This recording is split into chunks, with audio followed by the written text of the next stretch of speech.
دەراویشتەی هەڵبژاردننی هیندستان لە ئەنجامی هەڵبژاردنە پەرلەمانی لە 7 قۆناغدا و لە 11 نیسان بۆ 19 ئایاری 2019 ئەنجامدرا لیستی حیزبی گەلی هیندی بەهاراتیا جاناتە بە سەرۆکایەتی سەرۆکوەزیرانی ئێستا ناریندرا مۆدی زۆرینەی کورسیەکانی ئەنجومەنی گەلی بەدەستێنە. پارتەکەی مۆدی لە هەڵبژاردننی 2014دا توانی بووی سەرکەوتن تۆمار بکات و کۆتایی بە دەسەڵاتی چەندین دەی پارتی کۆنگرەی هیندی لیبرالی و ئەلمانی بهێنێت. پارتی بەهاراتیا جاناتای هیندۆسی پەڕگیر و ڕەگەزپەرست هەرچەندە لە خولی پێشووی کەمپەینەکەیدا بەڵێنی دابوو بە پێشخستنی تەکنەلۆژی و پەرەپێدانی پیشەسازی و ئابووری وڵات، بەڵام هیچ یەکێک لە بەڵێنەکانی لەو بارەوە نەبردووەتە سەر. ئەوەی لە کەمپەینی 2014 و ئەم جارش ئەو پارتەی سەرخست دروشما پەڕگیرە ئایدۆلۆژیەکانی بوو کە مەترسیەکی ڕاستەقینەیە لەسەر ژیانی سیاسی و دیموکراسی لە وڵاتەدا کە چەندین دەیە ئەو وڵاتە شانازی بۆەوە کردووە کە گەورەترین وڵاتی دیموکراسی جیهانە. لە دروشما پەڕگیر و ڕەگەزپەرستیەکانی بەهاراتیە جاناتا بەڵێنی داوە بەوەی کە لە شوێنی مزگەوتی مێژووی بابری کە لە ساڵی 1992دا لەلایەن هیندۆسەکانەوە وێرانکرا پەرزگەیەکی گەورە بۆ هیندۆسەکان دروست بکات، هەروەها بە شێوەیەکی توند مامەڵە لەگەڵ پاکستانی ئیسلامیدا بکات و لەگەڵ تیرۆردا بجەنگێت، بەتایبەتی لە هەرێمی کشمیردا کە زۆرینەی ڕەهای مسلمانن. تەنانەت دەیەوێت ئەو دوو مادەی دەستوری هیندستان هەڵبۆشێنێتەوە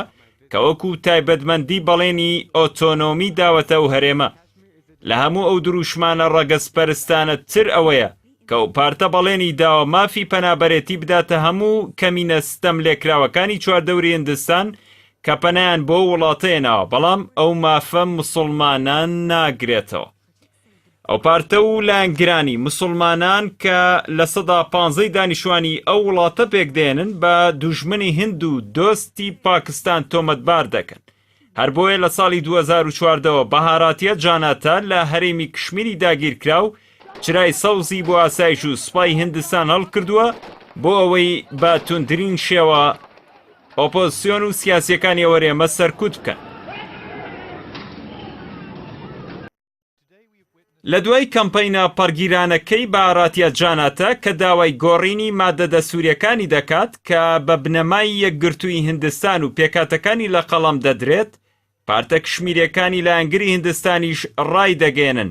بەلادانی ئەو مادە دەسووریانە چیتر کشمیر پەیوەندی بە هیندستانەوە نامێنێت. لە هەڵبژاردننی پەرلەمانی ئەم جارەدا کە 900 ملیۆن هاوڵاتی هیندی بەشداریان تێدا کرد بۆ کەمکردنەوەی ڕۆڵی دەنگدەری مسلمانی ئەو وڵاتە، ناوی ملیۆنە مسلمان لە لیستی دەنگدەراندا سڕاونەتەوە. حکومەتی ناریندرا مۆدی بەبێ گەڕانەوە بۆ ڕای زانایان و پێکاتەی مسلمانی وڵاتە بە بیانووی لادانی ستەم لەسەر ژنی مسلمان چەندین یاسای لە دژی ئیسلام و مسلمانان دەرکردووە. ئەمە لە کاتێکدایە کە ژنی هیندۆسی مافخوراوترین ژنی وڵاتە و ئاینەکەی ڕێگرە لە بەردەم مافە مرۆییەکانیدا کەچی ناوبراو لەو بارەوە هیچ هەنگاوێک هەڵ ناگرێت. لەو کاتەوە کە بەهاراتیە جاناتا دەسەڵاتی گرتوۆتە دەست، سیاسەتی دەرەوەی هیندستان لەسەر ستراتیژیەتی دژایەتی پاکستان و دۆسایەتی ئیسرائیل و دوورکەوتنەوەیە لە بەرگری لە مافی فەڵەستینیەکان کە چەندین دەیە بوو هیندستان وەکو پشتیوانی کێشەی ڕەوای فەڵەستین ناسرا بوو، کەواتە هیندی داهاتوو بەهۆی سەرکەوتنی شەپۆلی هیندۆسە ڕەگەزپەرستەکانەوە دوورکەوتنەوەیە لە میراتی ئاشتی خوازانەی مەهاتما گاندی و سەرکردە مێژوویەکانی ئەو وڵاتە و چەسپاندنی ڕەگەزپەرستی ئاینی هیندۆسیە